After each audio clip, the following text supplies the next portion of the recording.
Hello everyone, I know I've been gone for a minute, but I am back today with a super easy DIY style situation. So stay tuned if you're interested. Alrighty, so in this video, I'll be giving you a quick tutorial on how I made and styled these slightly asymmetrical, looser fit 70s hot pants that were inspired by the Rosa shorts by the brand Jaquemus.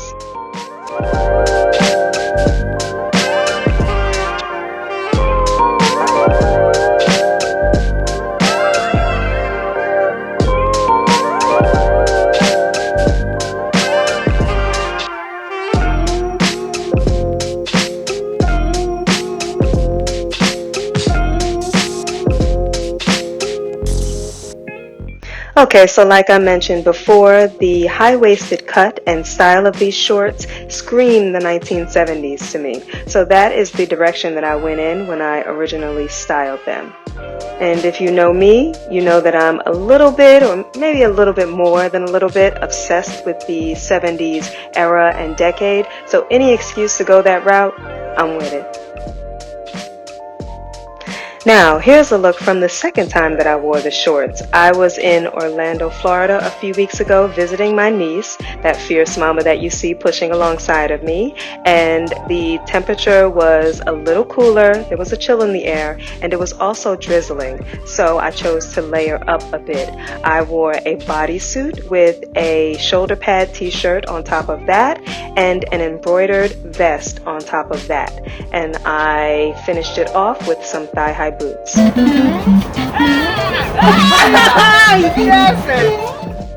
So now, let's get started on this DIY situation. You will need a steam iron, a good pair of scissors, a ruler, and I've slowed this part down because it's the most important element. You need heat bonding hem tape. You'll also need tailor's chalk and pins. So, first things first, try on the pair of pants or shorts you'll be working with and make sure that they're giving the type of look that you're trying to achieve. Remember those Jaquemus shorts. They are looser fitting, have pleating, and are made from a heavier weighted fabric. So those similar qualities along with the color are what led me to choose this particular pair I'm working with now. And actually, let me give you a better look at this pair so you can see the full length. As you can see here, this is a Bermuda shorts or gaucho shorts type of length, and I think that if you are working with pants, maybe it is better to kind of hack them off at the knees so that you're working with less fabric when you move on to the next step, which is pinning. You kind of have to be particular about this part of the process. You don't want to make the shorts too short. You want to pin at a length that you are comfortable with. And then you're also trying to achieve the asymmetrical look. So your pin placement needs to be indicative of that.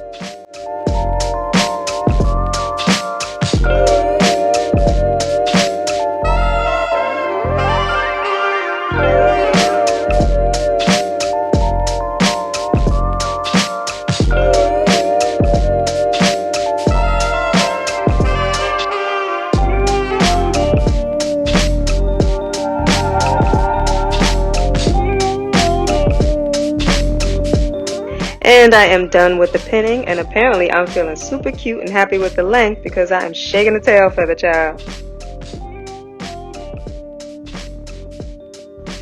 And on to the next step. I cannot stress this enough. Please get a ruler and don't try to eyeball or freehand this part because whatever you do to one side, you want it to match up on the other side. So when I originally pinned that left leg, I think it was about 14 inches down from the waist. So I marked that on one side, make sure it's the same way on the other side.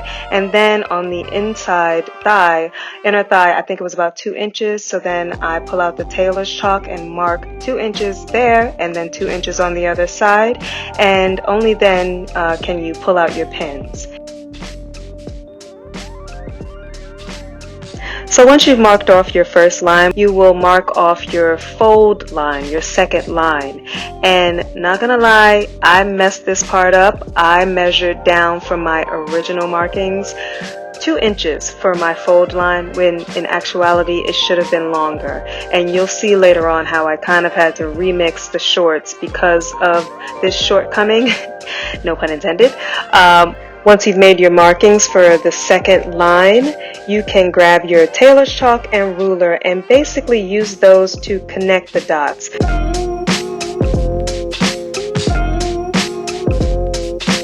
So you will be making 4 straight lines. You'll have your top lines on each side and then your bottom lines, the fold lines, on either side, and those will end up being your cutting lines. And I'm glad I had a backup pair of scissors because these overpriced fabric scissors ended up jamming on me. They were not opening and closing properly, so I ended up using my inexpensive Scotch scissors that work just as well. Before I put my scissors to the fabric and create an irreversible cut, I like to eliminate any room for error. So here I am pinning down the fabric at the seams so that it does not move once I start cutting.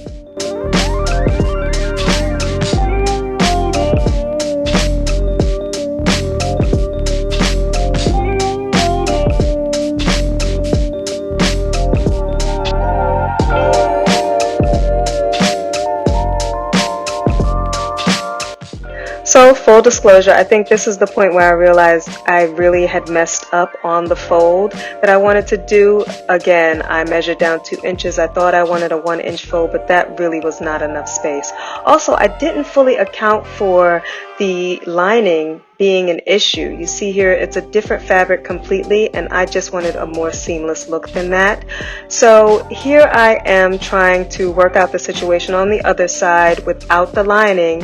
So it could have worked, but I realized that it would have been too short. The shorts would have been too short for my comfort level, and I didn't want my 70s hot pants to turn into 2020s hoochie pants. You feel me? I do want to say that if I had intended on using a sewing machine, I would have been able to execute that fold quite easily, but since we're using a hem tape today, only a hem tape, I decided to keep it a relative amount of cute and just X out the fold altogether. So now in this next step, you are using the tailor's chalk line that you drew as a guide to tuck the fabric underneath and pin it in place. And I do want to mention that the tailor's chalk is washable, and I even think some of it comes off when you iron it. So don't worry about if it's not exactly hidden when you're tucking.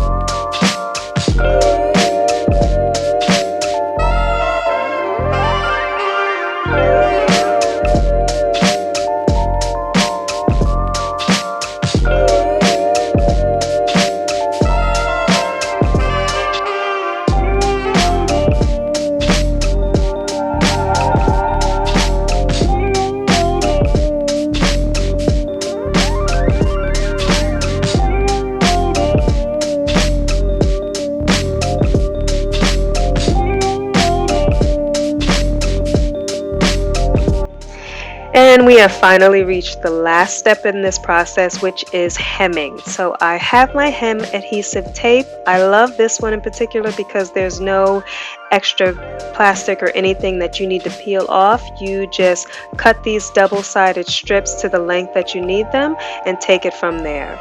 So for the first part of this, I'm going to be bonding the lining fabric to itself. So you see where I've made that fold? I'm going to slip the strip that I've cut all the way in between the fold and the inner lining, and we seal that with the heat and the steam from the iron. And then for the second part of this, I'll be cutting strips to the length that I need them once again, and I'm going to be bonding the outer fabric to the inner lining.